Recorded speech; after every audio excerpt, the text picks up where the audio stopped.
You are currently the only person in this conference.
Good evening, everyone. Good evening, sir.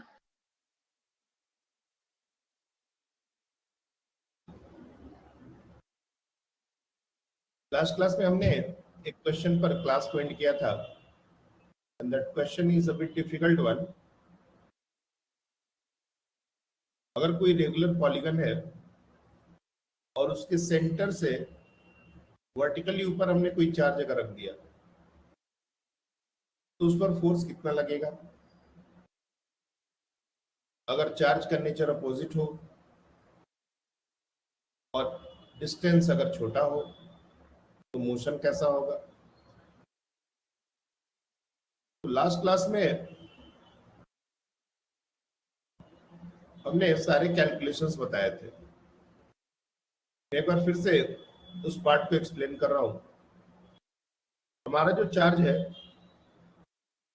वो इस centre से x distance के ऊपर रखा हुआ है, वर्टिकली ऊपर। अगर चारों कॉर्नर से इसको ज्वाइन किया जाए तो ये मंदिर जैसा शेप बनेगा। ये 3 डायमेंशनल डायग्राम है, इसको थोड़ा इमेजिन करना पड़ेगा। ये कॉपी पर बहुत अच्छे से ड्रॉ नहीं हो पाएगा। बुक वगैरह में ड्रॉ कर सकते हैं लेकिन कॉपी पर ड्रॉ करने में हम लोग को थोड़ा दिक्कत आएगी। अगर मैं इस डायग्राम को दोबारा यहां ड्रॉ करूं, जब तक हम इस क्वेश्चन को थोड़ा इमेजिन नहीं करेंगे ये क्वेश्चन बहुत अच्छे से हमारे दिमाग में नहीं बैठेगा।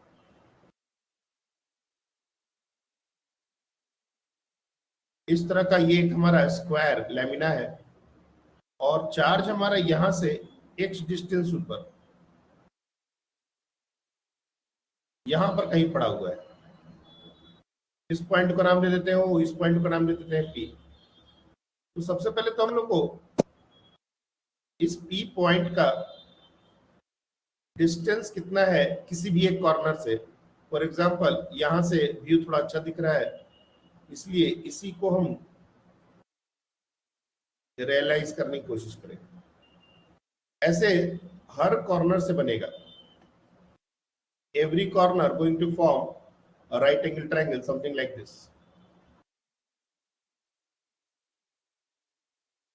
तो एक तरीके से पूरा मंदिर जैसा ये शेप बनता है। तो सबसे पहले तो डिस्टेंस हमको निकालना रहता है, like P A, P B, P C, P D. ये चारों लेंथ आपस में बराबर है और ये कितने होंगे। तो ओ ए ये जो डिस्टेंस है कल भी हमने बताया था, दिस इज हाफ ऑफ ए सी और ए सी is if the side length is taken as a root 2 times a by 2 तो ये आ जाएगा a by root 2। और हमको OP ये तो एट ए डिस्टेंस x दिया गया है तो पाइथागोरस थ्योरम लगा सकते हैं। और पाइथागोरस थ्योरम में ये सारे जो लेंथ है वो एक तरीके से हाइपोटेन्यूज की तरफ बिहेव कर रहे हैं। This is right angle, this is right angle, this is right angle, ये सब राइट एंगल फॉर्म कर रहे हैं। इसलिए अगर हमको AP का लेंथ निकालना हो so we can directly write a by root 2 का स्क्वायर प्लस x स्क्वायर। तो ये हो जाएगा a square by 2 plus x square whole, ये हो जाएगा हमारा डिस्टेंस। लेकिन सिर्फ डिस्टेंस से बात नहीं है, हमको फोर्स भी निकालना है, और force along the line joining लगता है। ये तो डिस्टेंस आर के जैसा काम कर जाएगा ये, लेकिन फोर्स का कौन सा कंपोनेंट ऐड होगा और कौन सा कंपोनेंट कैंसिल आउट होगा, ये भी समझना है।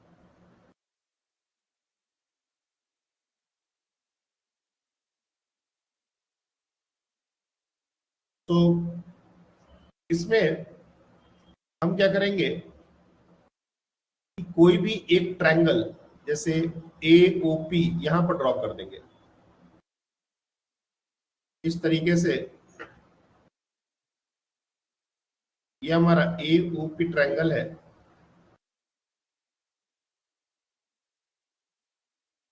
यहां पर निगेटिव चार्ज था और यहां पर पॉजिटिव चार्ज था, तो नो डाउट ये जो पॉजिटिव चार्ज है इस निगेटिव चार्ज को अपनी तरफ खींचेगा। ये हमारा फोर्स का डायरेक्शन होगा, और इस फोर्स के दो कंपोनेंट होंगे। अगर ये इस एंगल को हम लोग अल्फा बोल दें, this angle is x, this length is x, this length is a/√2 and this length, ये हमने अभी कैलकुलेट किया r जिसको हम बोल रहे हैं, ये हमारा हो गया a²/2 प्लस x²। तो फोर्स के दो कंपोनेंट होंगे, एक कंपोनेंट होगा वर्टिकली डाउनवर्ड, इसको हम बोल सकते हैं F cos अल्फा, और एक कंपोनेंट होगा in along horizontal F sin alpha. ये जो F sin अल्फा है ये चारों कंपोनेंट के आपस में कैंसिल आउट हो जाएंगे। हमने कल भी ये बात बताई थी कि F sin alpha will cancel out each other.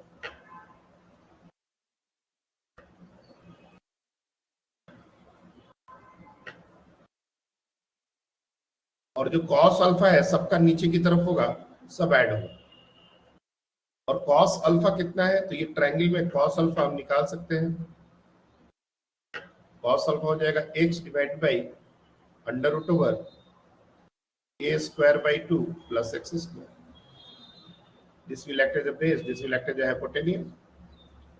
तो जो हमारा नेट फोर्स का एक्सप्रेशन बन रहा है F नेट, ये हमारा हो जाएगा 4 टाइम्स F cos अल्फा। अब हमारे पास सारे वैल्यूज पड़े हुए हैं, सिंपली पुट करना है सबको। 4 इंटू F का वैल्यू हो जाएगा K capital Q upon R² की जगह हम लोग a²/2 प्लस x², इसी का स्क्वायर लेंगे, into cos alpha x divide by √a²/2 plus x²। तो यहाँ पर ये रूट और ये स्क्वायर ये कैंसिल आउट हो जाएंगे, और ये पावर 1/2 है, ये सब ऐड अप होके ये हमारा हो जाएगा 4kq whole divide by a²/2 plus x² whole to the power 3/2 into x। अगर तुम चाहो तो इस k को 1/4πε0 इससे रिप्लेस कर सकते हो, थोड़ा एक्सप्रेशन और बड़ा दिखेगा। 1/4πε0 होता है ये, अगर पुट करोगे तो ये 4 कैंसिल आउट हो जाएगा और बाकी के टर्म एज इट इज रहेंगे। तो मेरे को उससे ज्यादा दिक्कत नहीं है, तुम चाहे ऐसा छोड़ दो, इससे रिप्लेस कर दो, इट्स परफेक्टली फाइन। तो ये हमारा नेट फोर्स हो गया। नेट फोर्स जो होगा वो डाउनवर्ड डायरेक्शन में होगा। अब इसमें दूसरा पार्ट जो था क्वेश्चन का, you see the second part of the question कि if x is small compared to a then comment on the motion of q0। ऊपर वाले चार्ज को मैंने q0 लिखा है, तो मैं इस क्वेश्चन में भी q0 कर देता हूं। यहां पर ये q को q0 कर दो।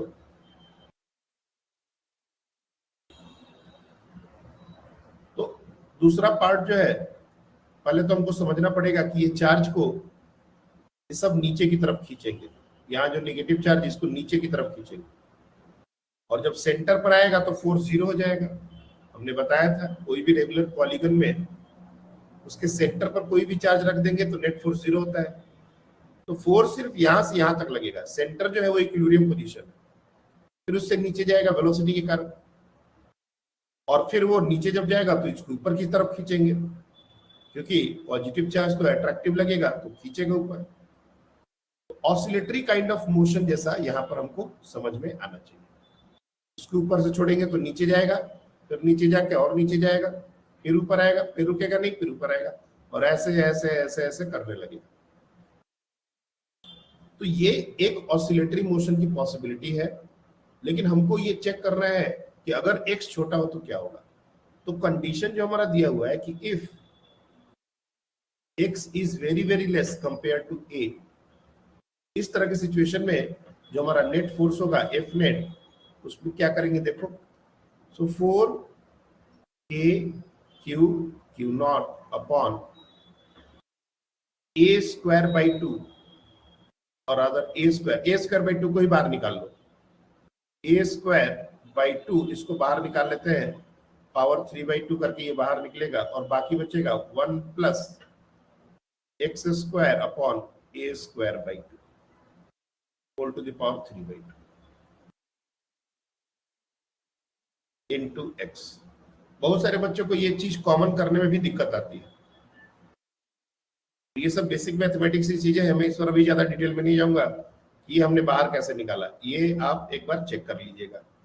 Now according to this result और दिस रिलेशन, यहाँ पर जो हमारा टर्म आ रहा है एक्स स्क्वायर बाई दिस, ये काफी छोटा हो जाएगा। This is very very small and we can neglect it, क्योंकि x अगर बहुत छोटा है तो x square by a square भी बहुत छोटा होगा। तो अपन इसको आगे प्रोसीड करें तो F net will be nearly equal to 4k not divide by a square by 2 whole to the power 3/2, and ये जो पूरा का टर्म है, ये इसको नेगलेक्ट कर देंगे तो 1 हो जाएगा, 1 टू द पावर 3/2 1 हो जाएगा, वो पूरा का पूरा टर्म ही गायब हो जाएगा, इनटू x। अब अगर ध्यान से देखोगे तो ये force is directly proportional to x, और यही से हमारा acceleration is equal to mass से डिवाइड कर देंगे, तो 4k not upon m a square by 2 whole to the power 3/2 into x। तो ये जो टर्म है ये ओमेगा स्क्वायर की तरह बिहेव करता है। Force directly proportional to x, acceleration directly proportional to x, यही हमारा कंडीशन SHM का। तो condition of SHM is getting satisfied, condition of SHM is getting satisfied।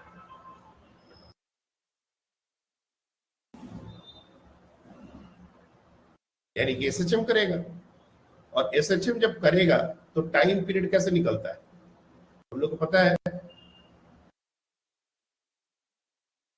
Just wait a minute, just wait a minute.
Okay, so condition of SHM is getting satisfied. That means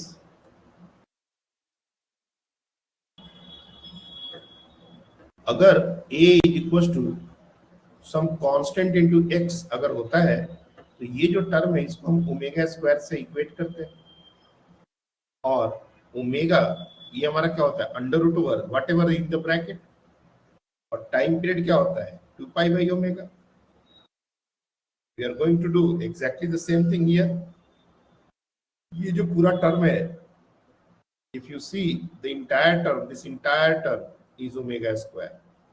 भले ये बहुत बड़ा दिख रहा हो but it doesn't matter actually. इसको हम simplify चाहो तो कर देंगे, लेकिन ये पूरा का पूरा टर्म ही हमारा ओमेगा स्क्वायर है. तो अगर हम डायरेक्टली कंपेयर करें तो we can write omega square is equals to 4k q not divided by m a square by 2 whole to the power 3 by 2. इसको सिंप्लीफाई किया जा सकता है, ऐसा नहीं है कि सर ये और कुछ नहीं किया जा सकता, लेकिन मैं जानबूझ के नहीं कर रहा कि तुमको सिंप्लीफिकेशन में फंसाने नहीं चाहते. अभी तो तुम इतना भी समझ जाओ बहुत है.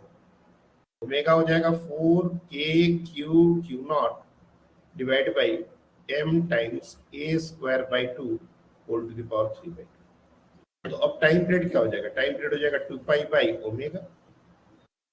तो 2 पाई डिवाइड बाई ये इंटायर टर्म अगर डालोगे तो ये रूट के अंदर आएगा 4k q नॉट, और ऊपर में ये वाला टर्म चला जाएगा m a square by 2 whole to the power 3 by 2. अब देखो इसमें बहुत सारी बातें हैं, जैसे ये जो k है ये 1/4 पाई एप्सिलॉन नॉट डालना है, ये भूलने की बात नहीं है. फाइनल आंसर हमको ये डाल के ही मिलेगा. उसके बाद ये जो टर्म है a square by 2 whole to the power 3 by 2, इसको भी सिंप्लीफाई करना पड़ेगा. तो काम अभी भी है बचा हुआ, लेकिन मैं तुमको जबरदस्ती चीजों को डिफिकल्ट नहीं करना चाहता. तुमको अगर यहां तक भी समझ आ गया कि क्या करना है कैसे करना है, तो टर्म्स बड़े हो छोटे हो आज को नहीं तो कल समझ आ जाएगा. कम से कम इतना तो समझ में आना चाहिए जो अभी तक हमने किया है. बाकी ये सिंप्लीफिकेशन छोड़ दो, अगर लगता है कि नहीं हो रहा है छोड़ दो, इतना भी करोगे बहुत है. Your question is not going to come to this level. लेकिन हमको कम से कम ये जो 3D का डायग्राम है ये नहीं अगर समझ आएगा, ये जो एंगल्स अगर ये नहीं समझ आएंगे तो मतलब ही नहीं बनता. हमको अगर फोर्स का कंपोनेंट लेने नहीं आ रहा है, कौन सा कंपोनेंट एड अप होगा कौन सा कंपोनेंट कैंसिल आउट होगा, ये नहीं समझ आ रहा, तब फिर दिक्कत है. मैथमेटिकल सिंप्लीफिकेशन विद टाइम आ जाएगा थोड़ा ना बहुत, लेकिन स्टार्टिंग के जो पार्ट थे ये वाले, डिस्टेंस कैसे निकला, एंगल कैसे निकला, कंपोनेंट कैसे हुआ, कैसे ऐड हुआ, कैसे कैंसिल आउट हुआ, ये सब इमेजिनेशन का बात है. ये जब तक हम सोचेंगे नहीं तब तक होगा नहीं, क्योंकि डायग्राम से हर चीज दिखेगा नहीं. 3 डायमेंशनल क्वेश्चन में डायग्राम हर चीज का बनाना पॉसिबल नहीं है, अलग अलग व्यू से ही डायग्राम बनाना पड़ता है. और ये जो क्वेश्चन है इसमें हमने स्क्वायर के लिए लिया. अभी हो सकता है कि ये ट्रायंगल, इक्विलेटरल ट्रायंगल के लिए भी आ जाए, पेंटागन के लिए भी आ जाए, हेक्सागन के लिए भी आ जाए. तो ये क्वेश्चन रिपीट किया जा सकता है बहुत सारे पार्ट में. तो मैं कहूंगा कि इस पर तुम लोग काम करो. मैंने दोबारा इसको एक्सप्लेन इसलिए किया, एक दो बच्चों का मैसेज आया था कि सर ये नहीं समझ आया, मैंने दोबारा उसको एक्सप्लेन किया. इस पर आपको काम करना पड़ेगा, मेरे समझाने से ये पूरा समझ नहीं आने वाला. मैं 10 बार भी रिपीट कर दूं, it's going to be the same thing.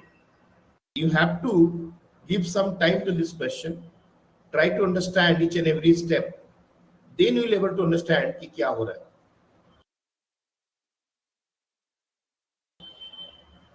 Now, इससे ज्यादा इंपॉर्टेंट जो तुम लोग के लेवल पर क्वेश्चन पूछा जाएगा हम लोग उस पर बात करने वाले हैं, लेकिन एसएचएम पीछा नहीं छोड़ेगा, याद रखना इस बात को. ये जो एसएचएम वाले क्वेश्चन है ये पीछा नहीं छोड़ने वाले. तो एसएचएम का कंडीशन हमको याद होना. जैसे कभी कभी क्वेश्चन आता है, मान लेते हैं हमारे पास दो इक्वल चार्ज है, कैपिटल क्यू इक्वल, और दोनों का नेचर सेम है, प्लस. और हमसे पूछा गया where should we place a third charge,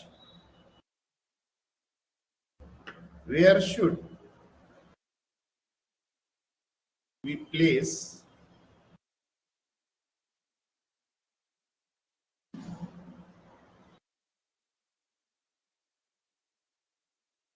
a third charge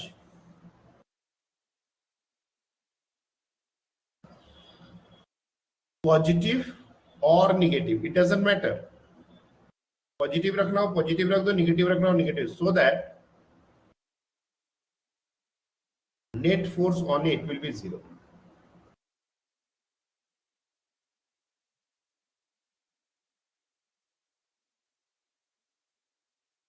और इन दोनों के बीच का जो सेपरेशन है, देखो ध्यान से सुनना है, एक बात, कोई भी बात इग्नोर करने वाला नहीं है, लाइटली सुनोगे तो बाद में दिक्कत आएगा।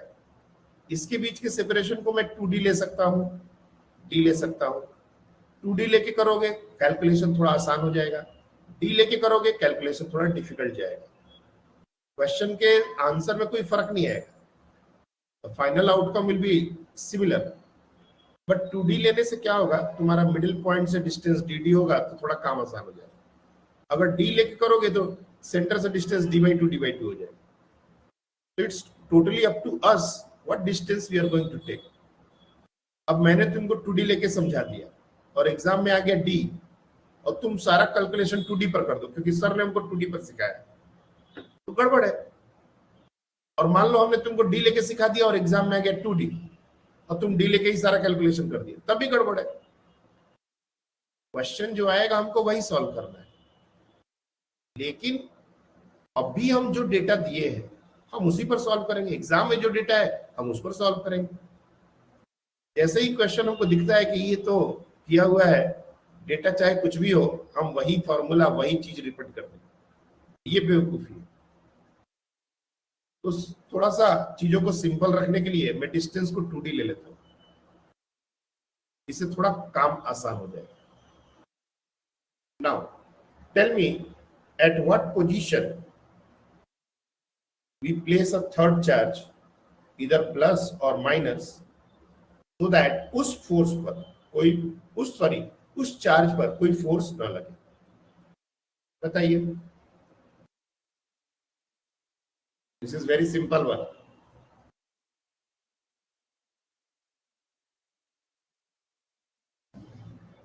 हाँ जा बताइए। सर मिड पॉइंट पर D। मिड पॉइंट पर, बिल्कुल सही आंसर है। जब हमारे चार्जेस सेम हो गए, दोनों चार्ज Q एंड Q हो गए, तो डेफिनेटली यहां पर हमको समझ में आना चाहिए। मैं पूरा लॉजिक देके एक्सप्लेन कर रहा हूं। मान लेते हैं वो चार्ज निगेटिव है, let's assume this. So there are 5 position possible. उस चार्ज को रखने के 5 पोजीशन हो सकते हैं।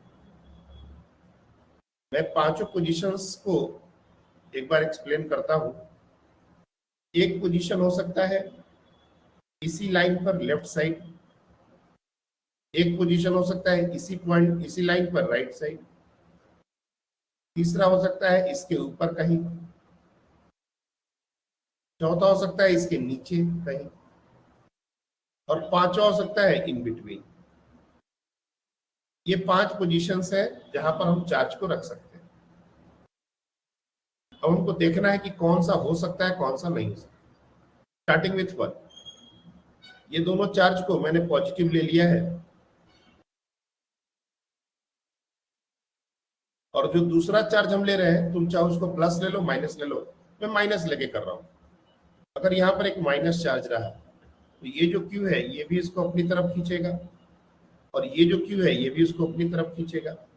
ये दोनों कभी जीरो नहीं हो सकते, दोनों सेम डायरेक्शन में है, तो दोनों ऐड होके नॉन जीरो वैल्यू दे देंगे। तो ये 1 वाला पोजीशन तो नहीं हो सकता। सिमिलरली 2 वाले पर भी अगर एक नेगेटिव चार्ज तुम रखोगे तो ये इसको अपनी तरफ खींचेगा और ये भी इसको अपनी तरफ खींचेगा। ये दोनों फिर से सेम डायरेक्शन में हो गए, ये भी जीरो नहीं होगा। तो 1 और 2 पोजीशन पर तो नहीं रख सकते। 3 और 4 इन पर बात किया जाए, अगर मान लो हम 3 पर कोई नेगेटिव चार्ज रखते हैं तो ये वाला जो चार्ज है इसको अपनी तरफ खींचेगा अलोंग द लाइन ज्वाइनिंग, ये वाला जो चार्ज है ये अपनी तरफ खींचेगा अलोंग द लाइन ज्वाइनिंग, और ये दोनों वेक्टर 180 डिग्री का एंगल नहीं बना रहे, तो दो वेक्टर का सम ये जीरो नहीं हो सकता, नॉन जीरो होगा। ये दोनों अगर अपोजिट होते तो 0 हो सकता था, लेकिन ये एंगल 180 नहीं है, इसलिए यहां पर भी फोर्स नॉन जीरो होगा। और अगर 4 पॉइंट पर रखा जाए तो सिमिलर लॉजिक से ये भी हमारा नॉन जीरो होगा। This is also not going to. ये 4 पोजीशन जो हो सकते थे वो नहीं होंगे। अब एक ही पोजीशन है, फिफ्थ। अब यहां पर अगर हमने रख दिया तो ये जो क्यू है, लेफ्ट साइड में जो क्यू है, वो इसको इधर खींचेगा, राइट वाला इसको इधर खींचेगा। दोनों अपोजिट डायरेक्शन में है तो चांसेस है ये नलिफाई कर दे। और चूंकि दोनों के चार्ज के मैग्नीट्यूड बराबर है तो डेफिनेटली बिल्कुल बीचों बीच रखना पड़ेगा। That means at a distance D, यहां पर कोई भी चार्ज, चाहे वो प्लस चार्ज हो या माइनस चार्ज हो, जो बात हमने माइनस के लिए प्रूफ किया है, अगर तुम उसको प्लस के लिए भी करोगे तो भी आंसर में कोई फर्क नहीं आएगा। तो the question is where should we place a third charge, positive और negative, so that net force on it will be 0. So the answer is we should place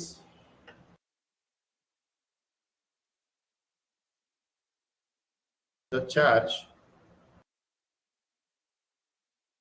at midpoint. चाहे वो पॉजिटिव हो या नेगेटिव हो, mid point पर अगर place कर दिए तो उस पर नेट फोर्स 0 हो जाएगा। क्या ये बात समझ आ रही है? क्या ये बात समझ आ रही है?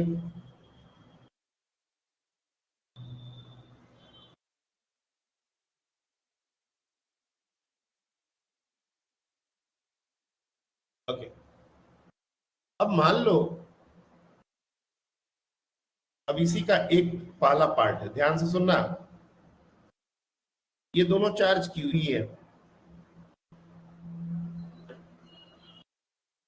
और ये जो मिडिल में हमने चार्ज रखा है ये भी पॉजिटिव है, ये भी पॉजिटिव है। इनके बीच का सेपरेशन बिल्कुल पहले बार की तरह हमने 2D लिया हुआ है और ये चार्ज स्मॉल क्यू है और कुछ देर के लिए मान लेते हैं ये पॉजिटिव है। Take this as positive. Now the question is, if we slightly displace the charge along the line, ये जो लाइन है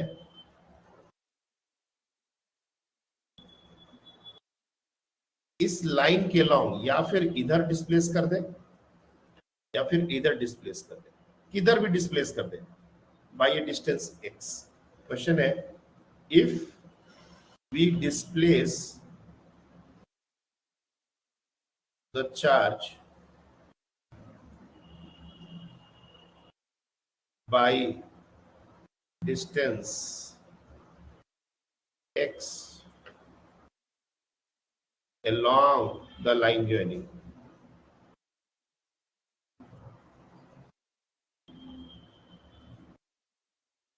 comment on the motion.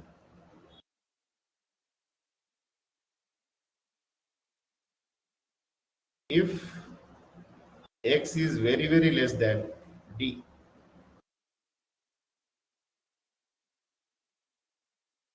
चलिए सोच के आंसर करना है।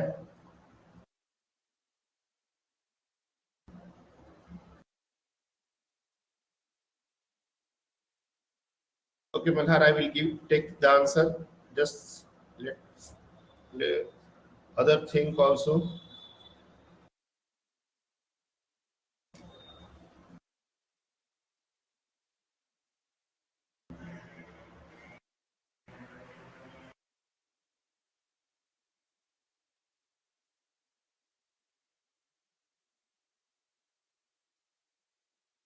राउनी, आप सुन पा रहे हो? आपका माइक का सिंबल नहीं दिख रहा हमको। एड्रेस करो एक बार राउनी।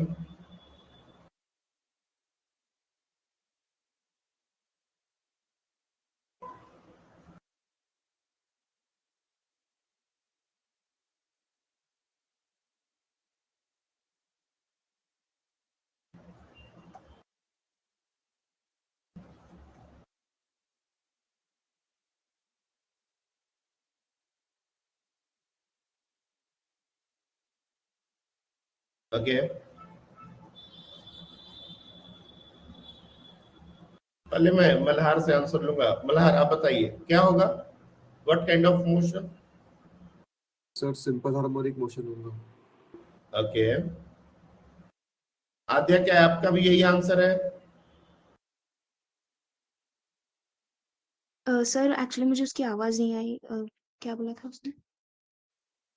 उसने बोला था सिंपल हार्मोनिक मोशन करेगा। हाँ सर, हाँ हाँ हाँ। Okay, explain it.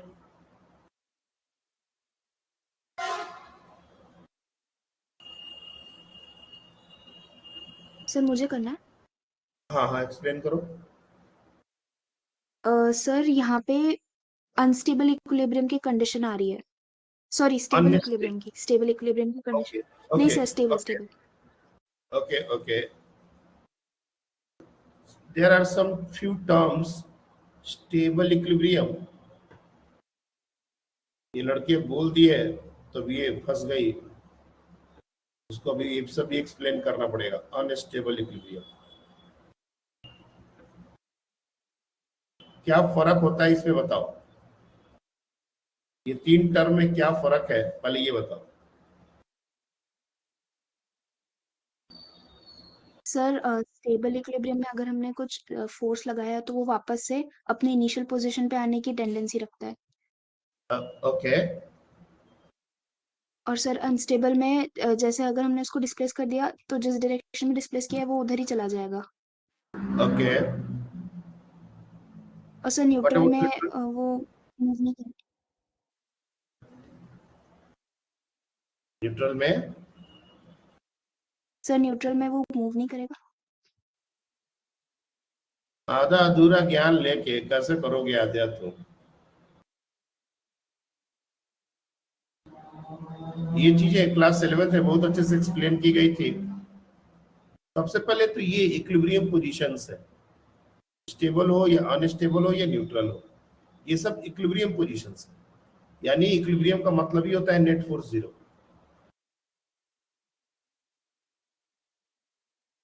तो मिडिल पॉइंट पर जब हमने चार्ज को रखा है तो उसके ऊपर फोर्स जीरो है, ये बताने की जरूरत नहीं, हमने ये चीज आपको बता दी है पहले ही। तो ये तो एक इक्विलिब्रियम पोजीशन है। अब इसको हम लेफ्ट डिस्प्लेस करेंगे या राइट डिस्प्लेस करेंगे तो क्या होगा, और फिर हम डिसाइड करेंगे कि ये स्टेबल है या अनस्टेबल। क्योंकि स्टेबल में जब बॉडी को हम डिस्प्लेस करते हैं तो बॉडी वापस उसी पॉइंट पर आ जाता है, और अनस्टेबल में वो पूरा का पूरा अपना कॉन्फ़िगरेशन चेंज करके उधर ही चला जाता है जिधर हम डिस्प्लेस किया। और न्यूट्रल में बॉडी में कोई टेंडेंसी डेवलप नहीं होती, जहां उसको रख देंगे वही रह जाएगा, न वापस आएगा न दूर जाएगा, वो वही रह जाएगा। तो हम लोग इस चार्ज को किसी भी साइड पे डिस्प्लेस करके चेक करते हैं कि ये जो पॉइंट है और ये जो पोजीशन है ये किस तरह का इक्विलिब्रियम कंडीशन को सेटिस्फाई कर रहा है। उसके लिए मैं एक और डायग्राम बना देता हूं। अब जितना मैं टाइम दे रहा हूं बच्चे, अब कहोगे कि सर दोबारा इस पर इतना टाइम दीजिए, कभी नहीं देंगे।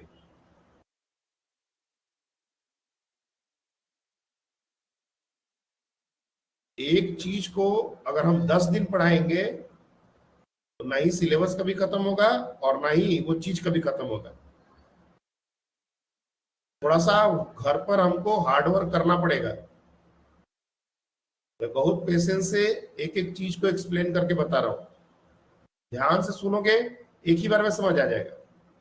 और अगर कंसंट्रेट नहीं करोगे, चार जगह पर घर पर आवाज सुनाई दे रहा है अपने भाई का इधर उधर, तब तो फिर 10 बार भी एक्सप्लेन करे कोई फर्क नहीं पड़ता। So right now we have figured out that there is a point exactly in between जहां पर नेट फोर्स जीरो। अब अगर हमने इसको इधर डिस्प्लेस कर दिया, let's say we are displacing it left hand, ये डिस्टेंस जो है वो कम हो गया और फोर्स जो है inversely proportional to distance square होता है। यानी कि ये पॉजिटिव चार्ज, ये भी पॉजिटिव ही रखा है हमने, और ये पॉजिटिव चार्ज, तो ये वाला जो फोर्स लगेगा वो रिपल्सन इधर लगेगा, और ये वाला जो फोर्स लगाएगा वो रिपल्सन इधर लगेगा। लेकिन हम देख सकते हैं F1 बड़ा होना पड़ेगा। क्यों बड़ा होगा? क्योंकि डिस्टेंस कम हो गया। जब हम इसको लेफ्ट की तरफ डिस्प्लेस कर रहे हैं तो F1 और F2 में F2 छोटा पड़ जा रहा है, F1 बड़ा हो जा रहा है। वही उसको राइट अगर डिस्प्लेस करेंगे यहां पर, तो इससे डिस्टेंस कम हो गया तो इसका फोर्स बढ़ जाएगा। मतलब now F2 will be greater and F1 will be lesser. तो दोनों पोजीशंस पर अगर हम नेट फोर्स देखें तो वापस से नेट फोर्स उसी पॉइंट पर लाने की टेंडेंसी रख रहा है। यानी कि अगर मैं स्टेटमेंट बनाऊं कि if we displace the charge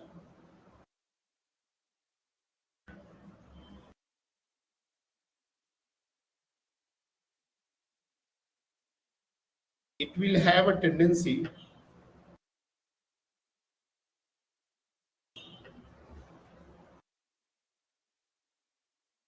to return back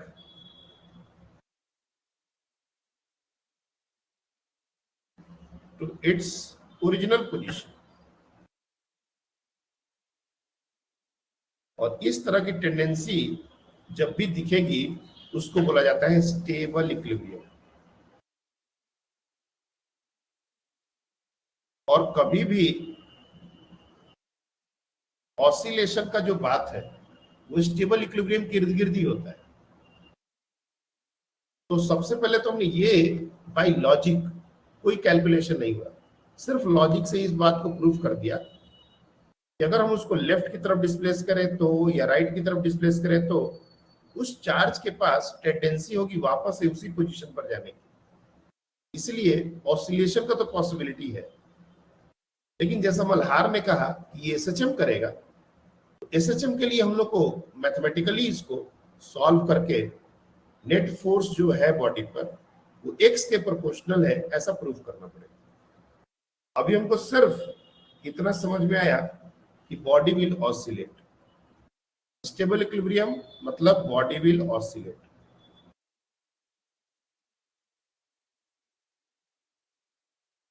लेकिन ये जो ऑसिलेशन है ये हमेशा सिंपल हार्मोनिक होगा ऐसा नहीं है। ऑसिलेशन में सिर्फ सिंपल हार्मोनिक नहीं होता, लेकिन हमको प्रूफ करना पड़ेगा क्योंकि हमने एक कंडीशन यहाँ पर डाला है और ये कंडीशन शायद हम इंप्लीमेंट कर दें तो बात एसएचएम तक आ जाए। तो उसके लिए अपने को नेट फोर्स निकालना पड़ेगा, जैसे हमने पिछले क्वेश्चन में निकाला था। तो नेट फोर्स इस केस में रिलेटिवली आसान है। क्यों? क्योंकि दोनों अपोजिट डायरेक्शन में है, डायरेक्ट माइनस करके काम हो जाएगा। देखो यहां पर ये हमारा क्यू चार्ज है, ये हमारा क्यू चार्ज है। सेंटर इनके बीच का डिस्टेंस हमने 2d ले लिया था और हमने लेफ्ट साइड में x से डिस्प्लेस किया है। तो यहां से ये जो डिस्टेंस है ये हो जाएगा d माइनस एक्स, और यहां से यहां ये जो डिस्टेंस हो जाएगा ये हो जाएगा d प्लस एक्स। इस चार्ज को हमने ले लिया q, और ये जो फोर्स लगाएगा, लेफ्ट वाला जो चार्ज फोर्स लगाएगा उसको मैंने ले लिया F1, और ये वाला जो फोर्स लगाएगा उसको मैंने ले लिया F2। ये बड़ा छोटा मैं जानबूझ के दिखा रहा हूं ताकि तुमको समझ में आए कौन सा फोर्स बड़ा है। F1 अगर तुम कैलकुलेट करना चाहो तो ये हो जाएगा K capital Q small q divide by d minus x का स्क्वायर। अगर F2 कैलकुलेट करना चाहो तो K capital Q small q divide by d plus x का square. You can see denominator जिसका बड़ा होगा वो फोर्स छोटा होगा। तो हम देख रहे हैं कि डिनोमिनेटर इसका बड़ा हो गया तो इसका ये फोर्स छोटा है। अब हमको नेट फोर्स अगर निकालना हो, अब यहाँ पर अलजेब्रा का काम है, बच्चे इसमें भी दिक्कत करते हैं। मैथ में अगर दिक्कत आएगा तो फिजिक्स तो कुछ भी नहीं समझ आएगा। और अब हम तुमको मैथ्स नहीं सिखाने वाले बच्चे, अगर नहीं आ रहा छोड़ दो, तुम्हारे बस का नहीं है। क्योंकि अगर तुम बार बार सोचोगे कि हम तुमको मैथ सिखाएं, ये अब इम्पॉसिबल है। तो तुम किस दिन तुम मैथ सीखोगे और किस दिन तुम फिजिक्स सीखोगे मुझे नहीं समझ आ रहा। तो मैथमेटिकल्स प्रॉब्लम को आपको जल्दी से जल्दी अपने लेवल पर सॉल्व करना है, नहीं तो तुमको फिजिक्स फिजिक्स कैसे समझाएं हम तुमको जब नॉर्मल कैलकुलेशंस में दिक्कत आ रही है तो? और मैं जानता हूं मैक्सिमम बच्चों को अगर ये सब में तकलीफ जाएगा तो कैलकुलेशन के कारण जाता है, उनसे होता ही नहीं कैलकुलेशन, उनको अलजबरा ही नहीं आ रहा है। तो मेरे स्लो पढ़ाने का मतलब यही है कि आप इस पर थोड़ा बहुत काम कीजिए, जो नहीं हो रहा है उस पर मैथमेटिकली जो भी चीजें कर सकते हो करो, क्योंकि अगर मैं मैथमेटिक्स बताने चला गया तो फिर ये टॉपिक एज इट इज यही छूट जाएगा, फिर मैथमेटिक्स में ही हम चलते चले जाएंगे। So net force will be F1 minus F2। अब देखो ध्यान से, F1 का वैल्यू है K Q Q, दोनों में कॉमन है, यू सी। तो पहले K capital Q small q को तो बाहर निकाल लो। अब देखो क्या बचेगा, ये बचेगा 1 बाई डी माइनस एक्स का square minus 1 by D plus x का स्क्वायर, ये बच जाएगा हमारा।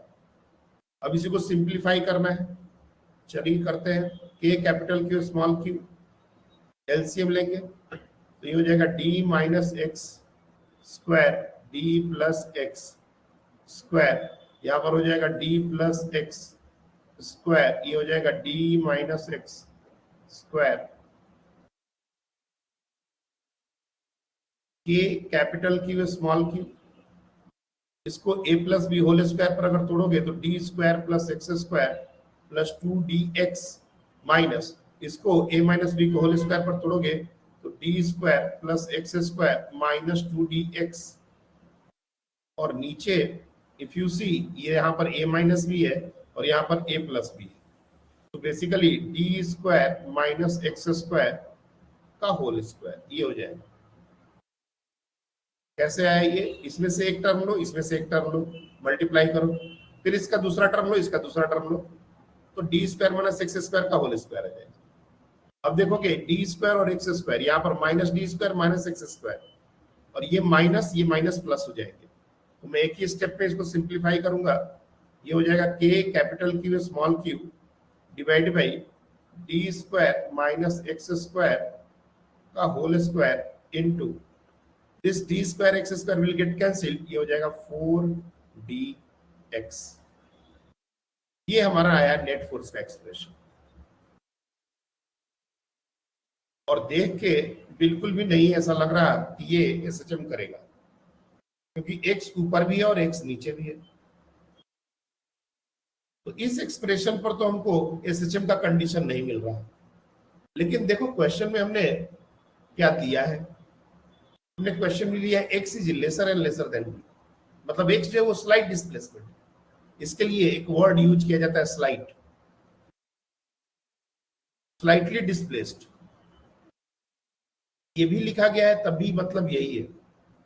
अब वापस हमको अप्रोक्सीमेशन यूज करना पड़ेगा, कैसे करेंगे, इस d को बाहर निकालो, तो F net is nearly equals to K capital Q small q divide by d square को बाहर निकालोगे, यहाँ पर स्क्वायर है तो d टू द पावर 4 बन के बाहर निकलेगा, और ये हो जाएगा 1 minus x square by d square whole square into 4dx। ये d इस d के dq टाइम्स में कैंसिल आउट होगा, और ये जो टर्म है अब इसको नलीफाई करना पड़ेगा। ये जो टर्म है x बाई डी का होल स्क्वायर, चूंकि x बहुत छोटा है तो x बाई डी का होल स्क्वायर बहुत छोटा होगा, ये टर्म हो जाएगा 0, 1 माइनस 0 0 स्क्वायर, सॉरी 1 माइनस 0 1 और 1 का स्क्वायर 1। तो नेक्स्ट स्टेप में ये जो पूरा का पूरा टर्म है वो हो जाएगा 4k, यहाँ पर 4k cube by D Q into x. अब ये देखोगे तो बिल्कुल हमारा एसएचएम का कंडीशन बन रहा है, net force proportional to x. अगर तुम एक्सेलरेशन निकालना चाहोगे तो मास से डिवाइड करना पड़ेगा, सो 4k cube upon mdq into x. So definitely this is the condition for SHM. कोई भी एक ले लो, कंडीशन ऑफ SHM, और अगर ये कंडीशन ऑफ SHM है तो ये वाला टर्म क्या हो जाएगा, यही हो जाएगा हमारा ओमेगा स्क्वायर, यानी कि omega will be nothing but equals to 4k QQ upon MDQ। ये हो जाएगा ओमेगा। और टाइम पीरियड क्या होता है? टाइम पीरियड होता है 2 pi by omega. Just put the value, so t equals to 2 pi divide by, ये हमारा हो जाएगा अंडर रूट ओवर 4k और ये ऊपर जाके MD। जब तुम फाइनली सॉल्व करोगे ना, तो टाइम पीरियड का जो भी रिजल्ट आएगा वो सिमिलर टाइप का आएगा। तुम ये पहले वाले रिजल्ट के साथ, ये जो पहले हमने यहाँ पर निकाला था, इसमें भी देखो m ऊपर आ रहा है, 4k नॉट नीचे आ रहा है। यहाँ पर भी देखो यही बात हो रही है, 4k नीचे आ रहा है, MDQ ऊपर आ रहा है। तो आंसर सिमिलर टाइप के रहेंगे। एक बार तुमने अगर इस तरह के क्वेश्चन पर काम कर लिया तो फिर कभी इस तरह के क्वेश्चन में तुमको दिक्कत नहीं आएगी। लेकिन काम अगर नहीं करोगे, तुम चाहोगे कि अगला ही सिर्फ एक्सप्लेन करे और हमको सुन के समझ में आए, तब तो नहीं होगा। जब हमने इतना एक्सप्लेन किया, इतना टाइम दिया, तो तुमको हाफ एन आवर टाइम देके इसको अपने से करने में क्या जाता है? इसको करो। जब तक तुम पेन नहीं चलाओगे, देख देख के ही चलाओ, सामने रख के सॉल्व करो। लेकिन एक बार तो करना पड़ेगा, नहीं तो बहुत सारी जगह पर तुम्हारा पेन रुक जाएगा और तुम फंस जाओगे। कैसे हुआ था, क्या हुआ था, रट्टा मार याद करोगे। हाँ बताओ सर, जब आप वो x को बहुत स्मॉल मानते हो d से, तो आप उसको 1 minus x square by d square के फॉर्म में क्यों लिखते हो? फिर से बोलो। सर, जब वो नेट फोर्स का इक्वेशन आया था आपका, हाँ हाँ, तो आपने उसको 1 minus x square by d square में क्यों कन्वर्ट किया? सीधा x को 0 के लिए डाल दिया डिनोमिनेटर में। अगर x का वैल्यू डायरेक्टली 0 डालेंगे ना बच्चे, तो ऊपर भी तो 0 डालना पड़ेगा। देखो, एक चीज है जो फिजिक्स में तुमको समझ में आनी चाहिए। हम लोग dx को भी काउंट करते हैं और हम लोग x को भी नेग्लेक्ट करते हैं। तो ये डिपेंड करता है कि कहाँ इसको काउंट करना है और कहाँ इसको नेग्लेक्ट करना है। ये चींटी, अगर मान लो ये जो है x, ये चींटी हो गया और इसके बगल में एक हाथी आ गया, तब ये नेग्लेक्ट हो जाएगा। लेकिन जहां पर यही dx ही हो, हाथी का कोई वजूद ही नहीं है, तो इसको काउंट करना पड़ेगा। जब हम x बाई डी लिखते हैं तो x d के रेस्पेक्ट में बहुत छोटा है। मान लो x का वैल्यू 0.01 और d हमारा है 2। तुम इस वैल्यू को कैलकुलेट करके चेक कर लो। वैसे तो x इससे भी बहुत छोटा होना चाहिए, लेकिन तुम सिर्फ इतने को भी कैलकुलेट करोगे ना, तो ये बहुत छोटा वैल्यू आ जाएगा। अब x को डायरेक्टली हम 0 नहीं पुट करेंगे, ये गलत है। कोई चीज किसी के रेस्पेक्ट में छोटी है। वैसे तो फिर कोई भी क्वांटिटी छोटा है तो उसको हमेशा नेग्लेक्ट कर देना चाहिए, नहीं। जब हम dx को काउंट करते हैं तो x को क्यों नेग्लेक्ट करें? लेकिन x किसी के रेस्पेक्ट में नेग्लेक्ट होता है। जो दूसरा टर्म है वो इतना बड़ा है कि उसके सामने ये बहुत छोटा पड़ गया, इसलिए इसको नलिफाई कर, अप्रोक्सीमेशन बोलते हैं इसको। We can't simply put 0, wrong है। सर, पर वो टाइम पीरियड निकालने के लिए उसको x के प्रोपोर्शनली करना है, तो बस ऊपर x चाहिए, तो नीचे बस d हाँ, देखो तुम उसका शॉर्टकट चाहते हो कि सर यहीं पर x को 0 पुट करके मेरा काम ज्यादा आसान हो गया। आई अग्री, लेकिन logically this is not correct. Logically we have to do this, but तुमको बार बार ऐसा दिख रहा है कि हमको x नीचे 0 कर देना, इससे वही बात आ रहा है। तो तुम इसको मतलब एज ए ट्रिक दिमाग में डाल सकते हो, बट एक्सप्लेनेशन में कभी ये नहीं कहना है कि x को 0 क्यों नहीं पुट कर रहे हैं। This is wrong. हम x को 0 अगर यहां पुट कर रहे हैं तो ऊपर क्यों नहीं 0 पुट कर दे रहे हैं? तब तो पूरा का पूरा फोर्स का ही एक्सप्रेशन 0 हो जाना चाहिए।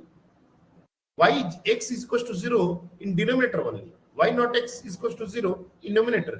एक बेसिक क्वेश्चन अगर कोई पूछ दिया, जैसे मान लो तुम ये एक्सप्लेनेशन दिए कि सर x का वैल्यू 0 पुट क्यों नहीं कर रहे, या करने से मेरा आंसर आ रहा है, तुरंत अगला सवाल कर दिया, अच्छा तुम x का वैल्यू ऊपर क्यों नहीं 0 पुट कर रहे, तुम क्या आंसर करोगे? अब तुम कहोगे कि सर हमको चूंकि SHM का कंडीशन सेटिस्फाई कर रहा है इसलिए x ऊपर 0 नहीं पुट करेंगे। ये बात नॉनसेंस हो जाएगी। we are putting x is equals to 0 is wrong. We are neglecting x because x is very very small compared to the d, then that makes sense. Finally तुम्हारा answer वही आएगा जो तुम बोल रहे हो, बट एक्सप्लेनेशन वो गलत है. Am I clear?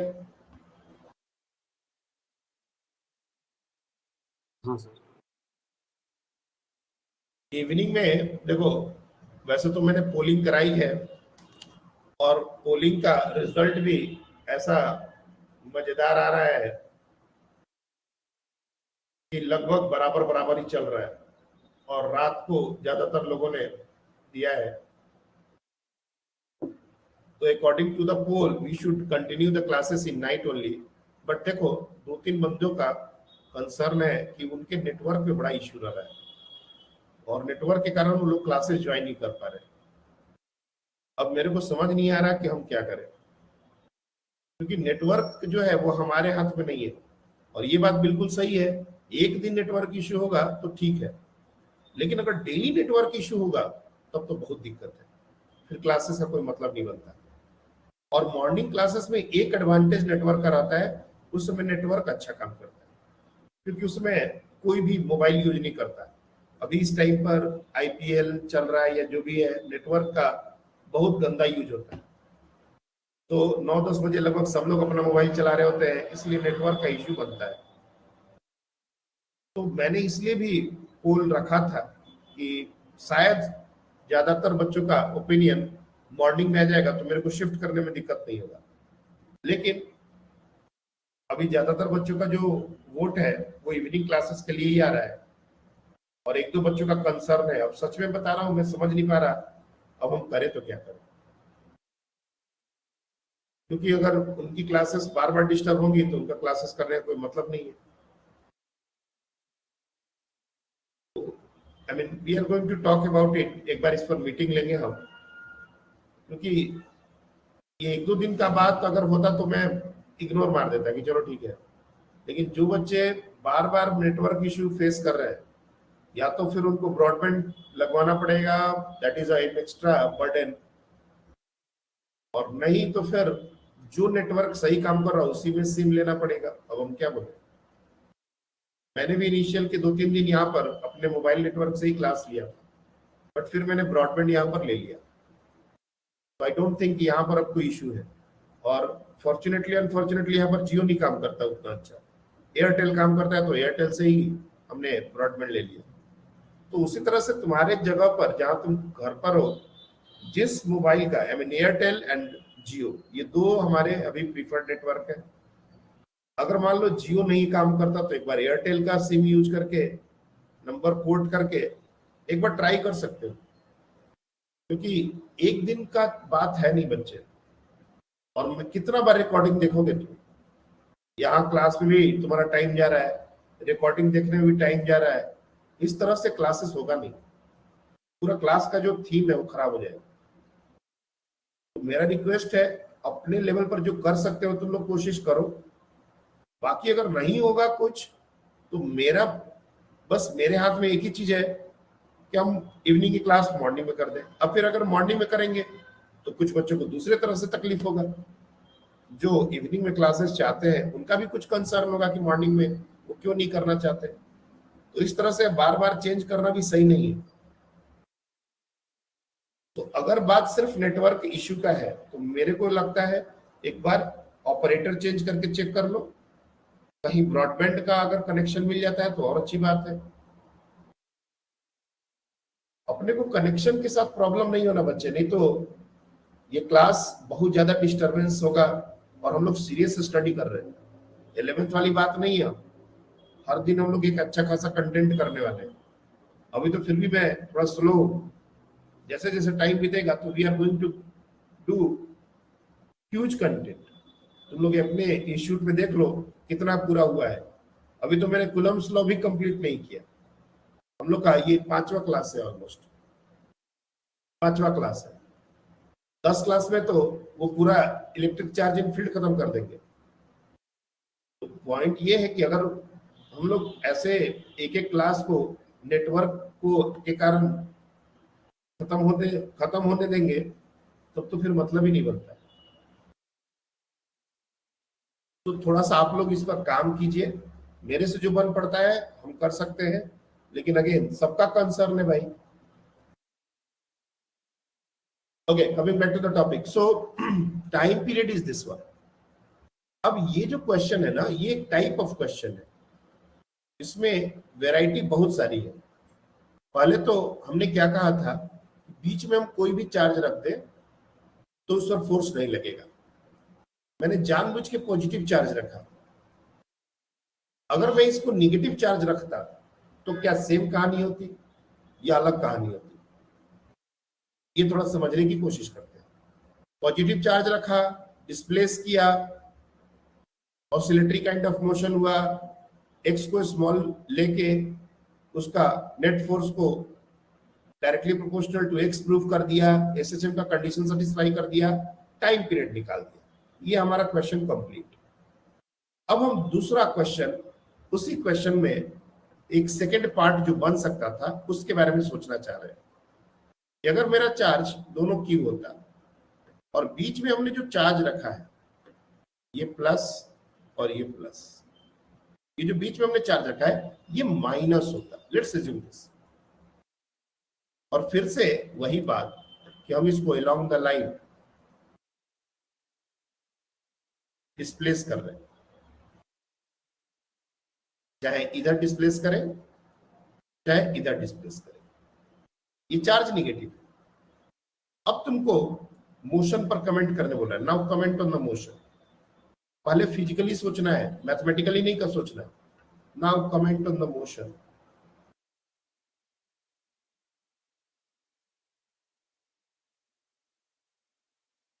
If we slightly displaced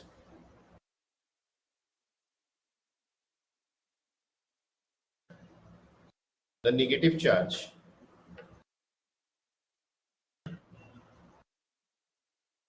by a distance x,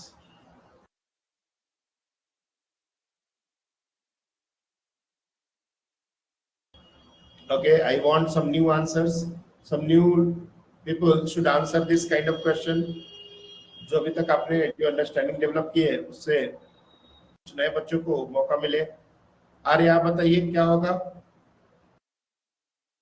sir अभी भी एसएचएम ही होगा। ओके, आप यहाँ बताएं। सर मुझे भी लगता है सेम ही होगा। एसएचएम होगा। ओके, आद्या आप बताएं। हाँ सर, मुझे भी लगता है एसएचएम होगा। मल्हार? सर वो जिसकी तरफ डिस्प्लेस किया उसकी तरफ चले जाएंगे वो। That means no SHM, no oscillation, right? हाँ वेरी वेरी गुड। देखो पॉइंट यही है कि तुम लोग चीजों को ऑब्जर्व कर भी रहे हो या सिर्फ बहाव में बह जा रहे हो। कि बाकी तीन बच्चों का जो आंसर है ना वो इन्फ्लुएंस्ड लगा हमको, जो पिछला डिस्कशन हुआ उससे इन्फ्लुएंस्ड था। तुम लोग ने एक बार भी इसको रियलाइज करने की कोशिश नहीं की, आंसर देने की जल्दी दिखाई, इसलिए आंसर गलत हुआ। ये दोनों पॉजिटिव चार्ज है, ध्यान से सुनते रहना। और हमने ये मिडिल पॉइंट है और हमने इसको लेफ्ट डिस्प्लेस कर दिया माइनस। अब ऑब्वियस सी बात है कि ये निगेटिव चार्ज है तो ये वाला जो चार्ज है इसको खींचेगा और नजदीक है तो ज्यादा फोर्स से खींचेगा। ये हमारा हो जाएगा F1।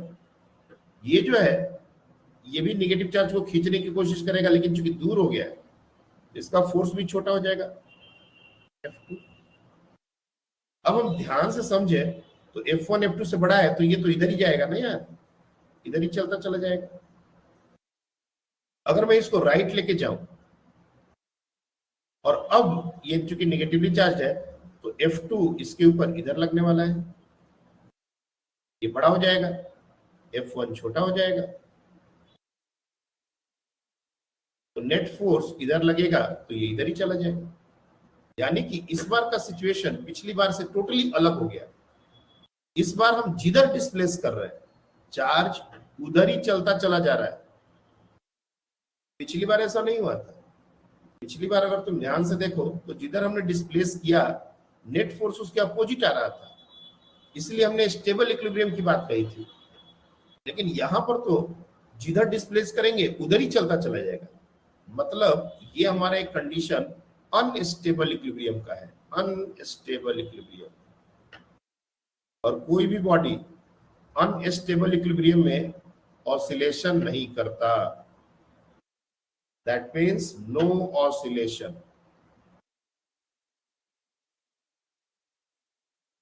तो क्या होगा, जिस तरफ डिस्प्लेस करेंगे उधर ही चलता चला जाएगा। लेफ्ट किया तो लेफ्ट ही चलता चला जाएगा, राइट किया तो राइट ही चलता चला जाएगा। नो ऑसिलेशन, इसमें कोई ऑसिलेशन नहीं है। क्या ये बात समझ आ रही है? क्या ये बात समझ आ रही है?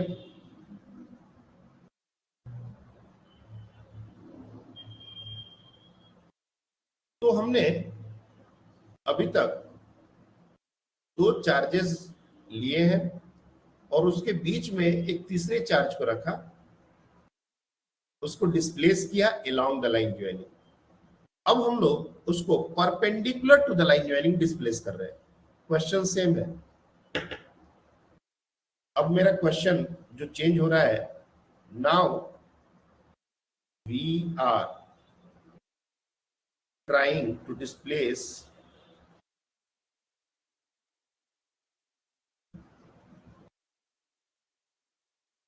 the charge particle perpendicular to the line joining, perpendicular to the line joining.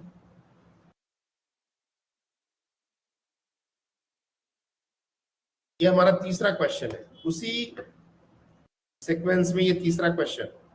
और याद रखना आज का डिस्कशन बहुत इंपॉर्टेंट है। ये हमारा वही दोनों चार्ज है, ये फिक्स्ड है। ये दोनों जो चार्ज में बना रहा हूं ये हमेशा फिक्स्ड रहेंगे, दे आर नॉट मूविंग। और ये लाइन ज्वाइनिंग है।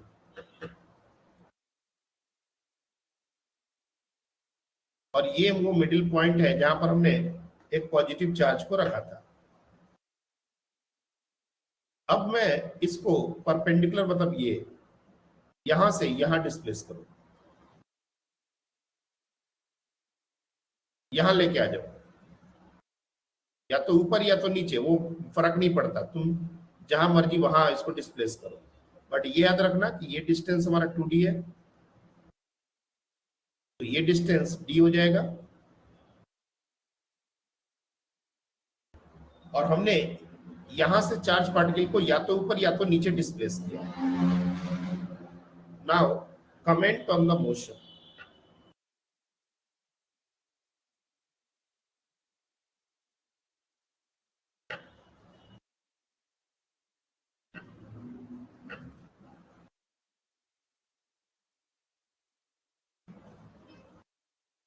बस यही 3 हैंड रेज होंगे क्या आज के दिन? और बाकी बच्चे 4, बस 4 बच्चे हैंड रेज कर रहे हैं। मुझे नहीं समझ आ रहा है ये आदित्य मुंडे बार बार क्यों नहीं हैंड रेज करता, जबकि ये बहुत अच्छा आंसर करने वाला बच्चा है। पिछले दिन कितना बढ़िया आंसर किया था तुमने। पर आपका हैंड रेज नहीं हो रहा। वो भी कृष्णा, बताओ, अच्छा आंसर करते हो, हैंड रेज नहीं कर रहे, कैसे चलेगा?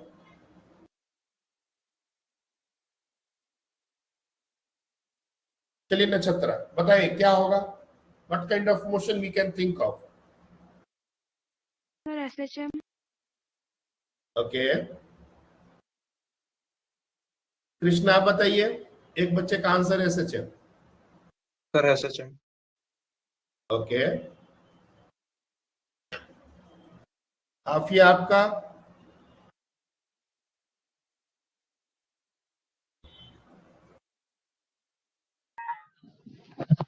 सर अगर x d से बहुत छोटा है तो वो मोशन एसएचएम होगा, और अगर d से हाँ मतलब ये comparable है, कंडीशन भी, चलो मैं डाल देता हूँ, x is lesser and D, ये कंडीशन है, एसएचएम होगा। हाँ सर, और d से कंपैरेबल है तो फिर ऑसिलेटरी होगा। Fine. Sorry periodic Arya, sir जहाँ पे डिस्प्लेस करेंगे वहीं पे चला जाएगा। अच्छा जिस साइड डिस्प्लेस करेंगे उधर ही चलता चला जाएगा, यस ऑसिलेशन नहीं होगा। सर नहीं होगा। Okay, very bold statement. Malhar, sir वो पॉजिटिव है ना? हाँ पॉजिटिव है, सारे पॉजिटिव है। हाँ सर, फिर नो ऑसिलेशन। आद्या, हाँ सर, नो ऑसिलेशन। ये जो बाकी बच्चों ने एसएचएम आंसर किया है, तुम लोग ने कुछ जल्दीबाजी नहीं कर दिया आंसर करने में? थोड़ा सा पेशेंस दिखाओ, थोड़ा पेशेंस दिखाओगे आंसर बिल्कुल सही आएगा बच्चे। अगर जल्दीबाजी करोगे आंसर रॉन्ग हो जाएगा। और मैं बार बार डायरेक्शन पर तुम लोग को टाइम दे रहा हूं सोचने का, तुम उस चीज को पकड़ नहीं रहे, तुम लोग सीधे न्यूमेरिकल कैलकुलेशन पर भाग जा रहे हो। थोड़ा डायरेक्शन को समझो, फोर्स का डायरेक्शन ही इंपॉर्टेंट है, न्यूमेरिकल कैलकुलेशन सबको आता है। देखो जब हमने इसको डिस्प्लेस कर दिया यहां पर x डिस्टेंस, ये एक पॉजिटिव चार्ज है, ये भी एक पॉजिटिव चार्ज है, तो ये तो रिपेल करेगा ना इसको, तो रिपेल करेगा यानी कि अलोंग द लाइन ज्वाइनिंग जो फोर्स होगा वो इधर लगेगा ना, और ये भी इसको रिपेल करेगा, तो अलोंग द लाइन ज्वाइनिंग जो फोर्स लगेगा वो इधर लगेगा। सिमेट्री से दोनों फोर्स के मैग्नीट्यूड बराबर होंगे। अब अगर तुम इसके कंपोनेंट्स लेना चाहते हो तो F का एक कंपोनेंट हॉरिजॉन्टल डायरेक्शन में होगा, एक वर्टिकल डायरेक्शन में होगा, इसका भी एक हॉरिजॉन्टल डायरेक्शन में होगा, एक वर्टिकल डायरेक्शन में होगा। ये दोनों एक दूसरे को कैंसिल आउट कर देंगे और ये दोनों ऐड अप हो जाएंगे। मतलब तुम ऊपर डिस्प्लेस कर रहे हो तो ऊपर ही चलता चला जा रहा है। अगर तुम यही काम नीचे की तरफ करते तो नीचे चलता चला जाता है। तो एसएचएम कैसे हो सकता है? ये अनस्टेबल इक्विलिब्रियम पोजीशन का बात हो रहा है। वर्टिकल मोशन के लिए this is an unstable equilibrium, और अनस्टेबल इक्विलिब्रियम में बॉडी को अगर हम स्लाइटली डिस्प्लेस करते हैं तो बॉडी में कोई टेंडेंसी नहीं होती वापस उसी पोजीशन पर आने की, वो पूरा का पूरा दूर चला जाता है। तो this is an unstable equilibrium position.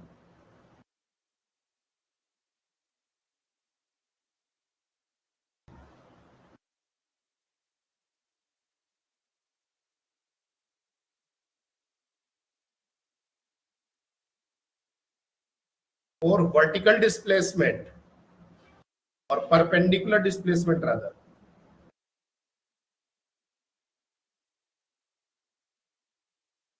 No oscillation.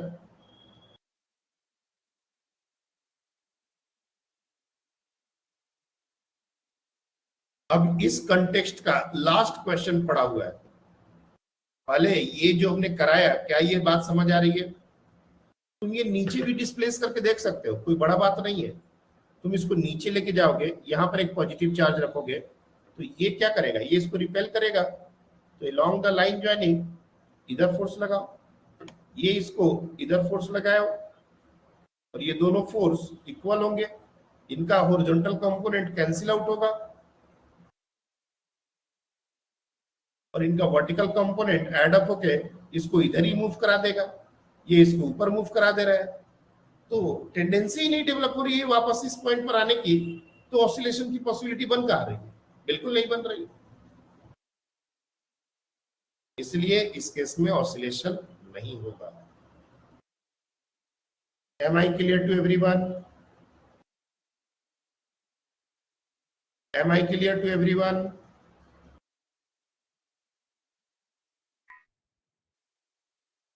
अब हम लास्ट स्टेप पर जा रहे हैं, last variety in this type of question.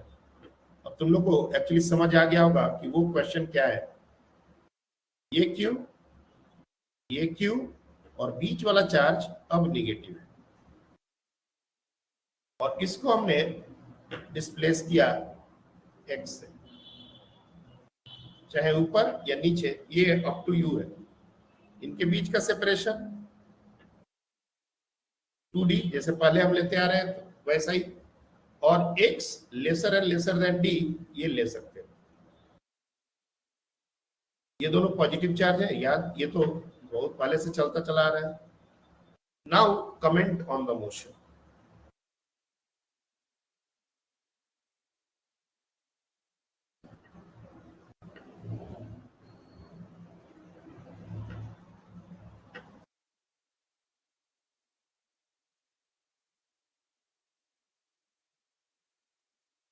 अब मैं तुम लोग को बहुत सारी बातें समझ आ गई है, तो मैं आगे इसको कंटिन्यू कर दे रहा हूं। If it perform SHM, find the time period.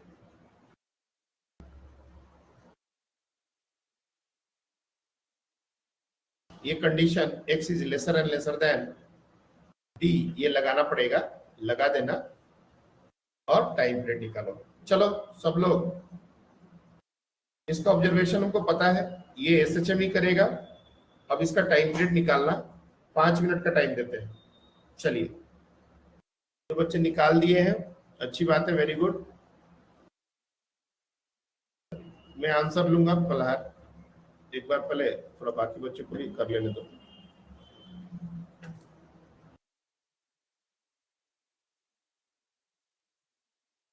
बहुत ही पेशेंस चाहिए इस क्वेश्चन को करने के लिए।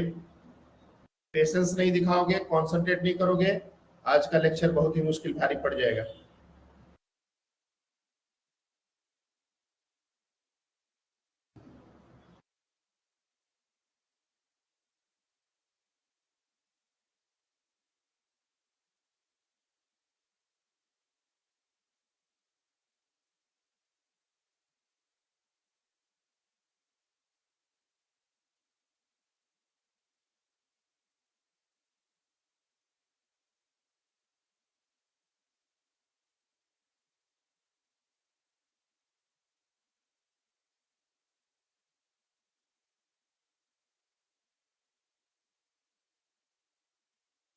ओके, मनहर आप आंसर बता दो, बाकी लोग अभी कैलकुलेट कर रहे हैं, तब तक आप आंसर बता दो।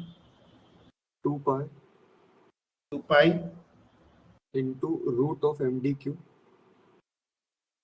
MDQ divided by 2K capital Q small q, उसमें K और 2 वो नीचे 2K QQ। Okay, let's see. Arya, क्या आपका यही आंसर है? ओके, एक बच्चे ने इसको कंफर्म किया है। आप यह चेक कीजिए क्या सेम आंसर है? हाँ sir. Very good.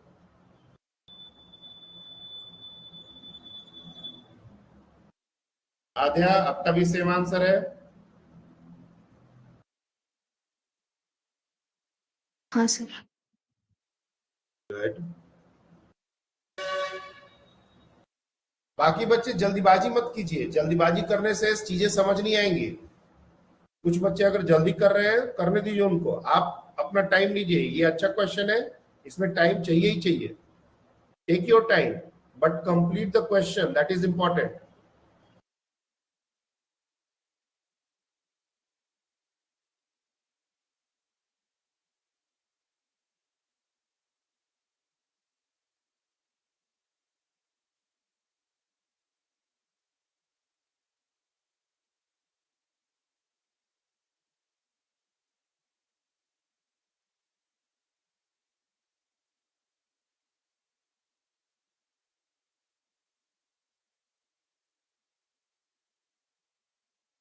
Shravani, same answer है?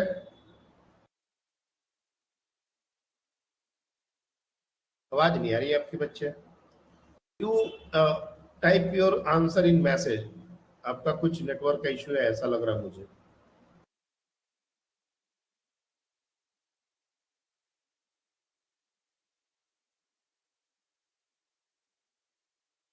ओके, 2 मिनट और देता हूं, उसके बाद मैं सॉल्व कर दूंगा इसको। ये भी अच्छा क्वेश्चन है, this is not easy, trust me. जो बच्चे कर लिए हैं उन्होंने पहले से या तो प्रैक्टिस किया है या उन्होंने काफी टाइम दिया है, इसलिए जो नहीं किए हैं वो बच्चे परेशान ना हो, पेशेंटली करो जैसे जैसे बताया गया है, एक बार अप्रोच डेवलप करो, बाकी तो हम करके दिखाएंगे ही।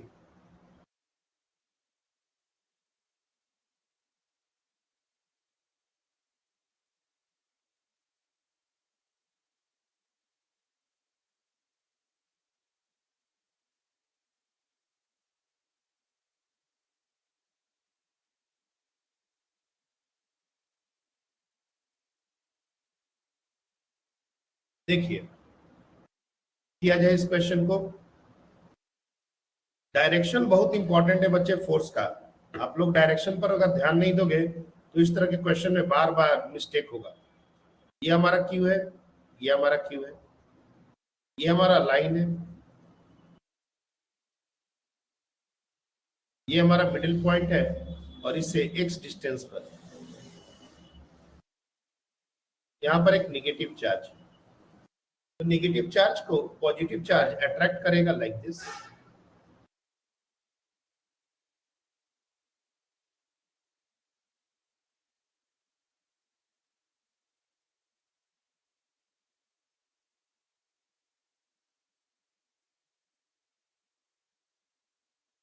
ये भी चार्ज इसको अट्रैक्ट करेगा लाइक दिस।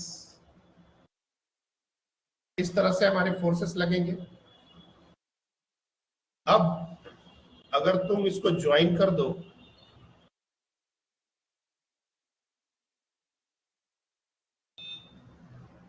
और इसको भी ज्वाइन कर दो तो इस फोर्स के कंपोनेंट्स तोड़ने पड़ेंगे। एक हो जाएगा हॉरिजॉन्टल डायरेक्शन में और एक हो जाएगा वर्टिकल डायरेक्शन में। इसका भी एक हॉरिजॉन्टल डायरेक्शन में होगा और एक वर्टिकल डायरेक्शन में होगा। तुमको साफ साफ दिख रहा है कि ये वाला टर्म कैंसिल आउट होगा और वर्टिकल कंपोनेंट ऐड अप होगा। तो इसका जो मेन पोजीशन और जहां पर नेट फोर्स 0 था उसकी तरफ नेट फोर्स लग रहा है, यानी कि ऑसिलेशन की पॉसिबिलिटी होगी। ये हमारा एक स्टेबल इक्विलिब्रियम का कंडीशन बन रहा है। लेकिन नेट फोर्स कितना होगा पहले तो ये निकालना पड़ेगा। तो सबसे पहले डिस्टेंस की बात करें, डिस्टेंस क्या होगा? तो ये डिस्टेंस d है और ये x है, तो ये जो डिस्टेंस है ये under root over d square plus x square. Similarly ये भी डिस्टेंस वही हो जाएगा under root over d square plus x square. दोनों से डिस्टेंस सेम है इसलिए फोर्स का वैल्यू सेम होगा। What will be f? f हमारा हो जाएगा k q upon under root over d square plus x square का होल स्क्वायर। एक चीज तुम ध्यान से समझ रहे होगे, मैंने कहीं भी पॉजिटिव चार्ज या नेगेटिव चार्ज, खास करके नेगेटिव चार्ज का साइन यूज नहीं किया। क्यों? क्योंकि हमने ऑलरेडी उसको डायरेक्शन में काउंट कर लिया पहले ही, इसलिए जब भी हमने फोर्स निकाला उसमें सिर्फ मैग्नीट्यूड काउंट किया। ये बात हमने कल भी बताई थी कि जब हम डायरेक्शन फोर्स का देख लेते हैं तो माइनस लेने का जरूरत नहीं है चार्ज के नेचर का। अब एंगल्स की बात कर ले तो मैं अगर इस एंगल को, let's say this angle is alpha, तो ऑल्टरनेट एंगल, ये भी एंगल हमारा अल्फा हो जाएगा और ये एफ है तो ये हो जाएगा एफ कॉस अल्फा। जो कैंसिल आउट होने वाला कंपोनेंट है वो एफ कॉस अल्फा हो जाएगा और जो नीचे की तरफ कंपोनेंट है वो एफ साइन अल्फा हो जाएगा।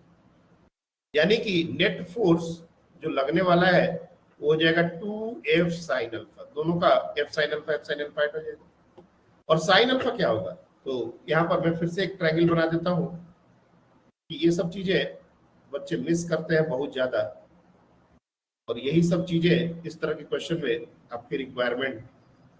ये एंगल है अल्फा, तो sine alpha is equal to x that is perpendicular divide by d square plus x square.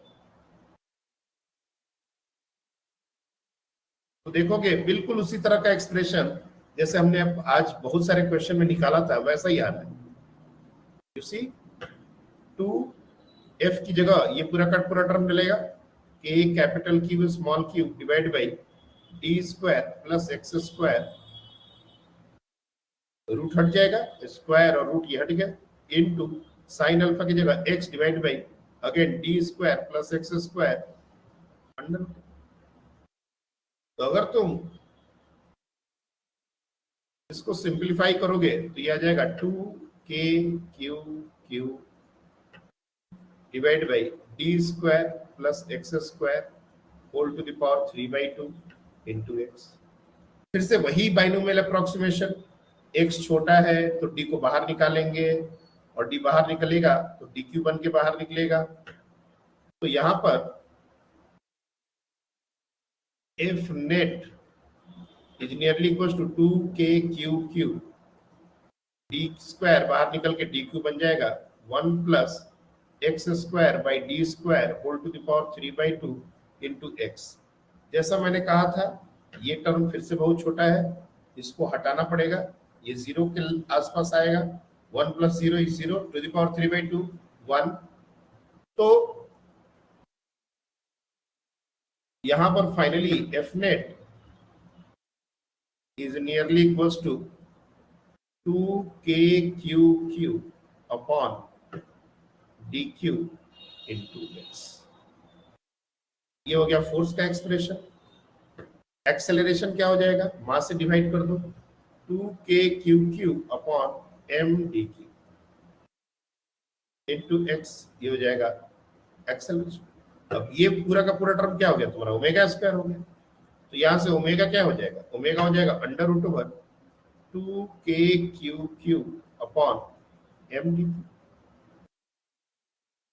और एक बार जब ओमेगा आ गया तो टाइम पीरियड निकालने में क्या जाता है, time period is equal to 2 pi by omega, if you simply put so 2 pi mdq divide by 2 times kq।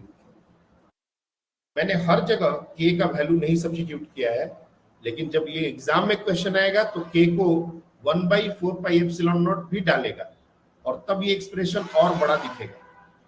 तो तुम लोग को k का वैल्यू डाल के ही आंसर लिखना है। कहीं पर भी जब हमने k लिखा है तो ये 1/4 पाई एप्सिलॉन नॉट को रिप्रेजेंट करता है, इस बात को भूलना नहीं है। क्योंकि तुम लोग आंसर में खोजोगे ऐसा और आंसर इसको पुट करके दिया रहेगा, तो तुम कहोगे सर ऐसा तो आंसर ही नहीं आया था हम लोग का। तो आंसर उसको करके थोड़ा और बड़ा दिखेगा।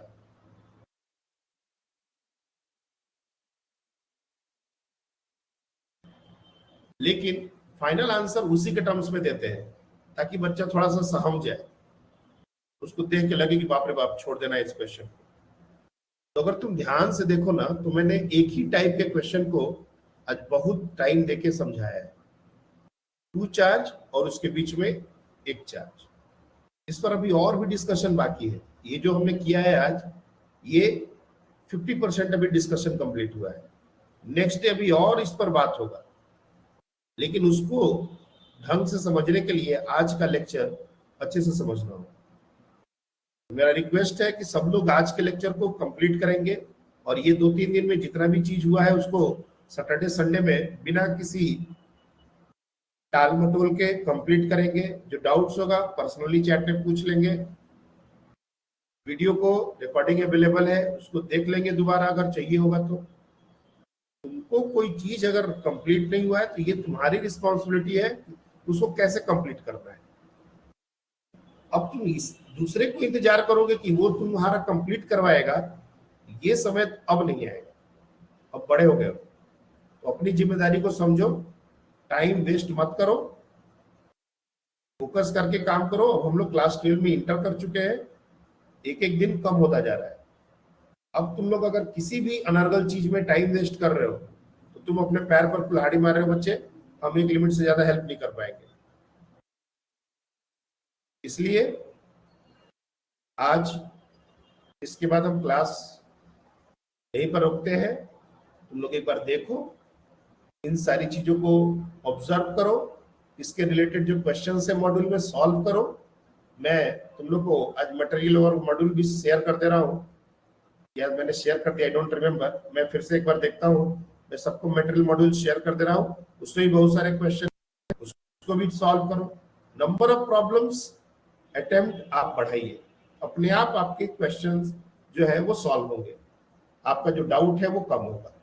लेकिन अगर 10 क्वेश्चन 5 क्वेश्चन करके सोचोगे कि हमको पूरा चैप्टर समझ में आ जाए, ऐसा नहीं होता।